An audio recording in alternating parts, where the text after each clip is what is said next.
Hey all, Jason Levon, priest at St. Luke's Episcopal Church in Milwaukee, Wisconsin. Welcome to another Pause and Pray. It's pure delight whenever I have the gift of being with my two granddaughters, Kenna and Ella. They're cousins, and whenever they get together here and visit with each other here, it's just pure joy in life.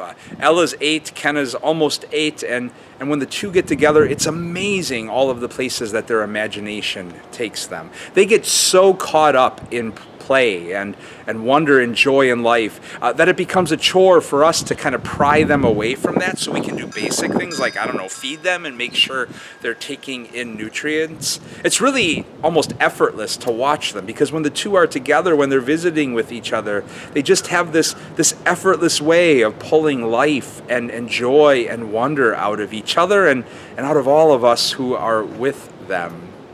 I think of their visits with each other because today the church lifts up the visitation of Mary and her relative Elizabeth.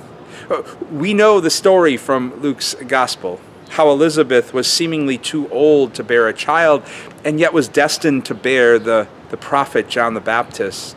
And Mary, who was seemingly not ready to have a child and yet was destined to bear the one who would be the beginning of the age that would never end. And we can romanticize their stories a bit too much as a church, I think. I'm sure they had a ton of emotions going into this experience that they were, in a sense, sharing. Emotions of joy and wonder and amazement, but also probably of terror and uncertainty and vulnerability.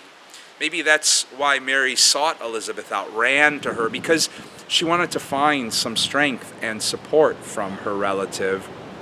And as we know in that beautiful passage in Luke's gospel, it would be that visitation where Elizabeth's presence and wisdom would then pull this beautiful song of praise we call the Magnificat out of Mary's soul and being.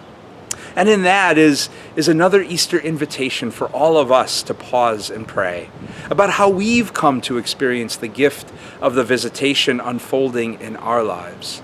How we've found ourselves running to love and support, or maybe discovered love and support finding us when we were struggling to put life in its pieces together. Or maybe it's just celebrating the joy that is almost effortlessly called forth from our lives thanks to dear friends and partners or children or grandchildren or pets or hobbies. And as we reflect on all of that, to allow ourselves to sing our very own Magnificats today.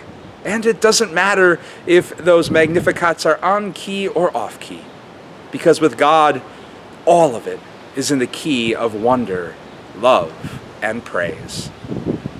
Easter peace and blessings to you all.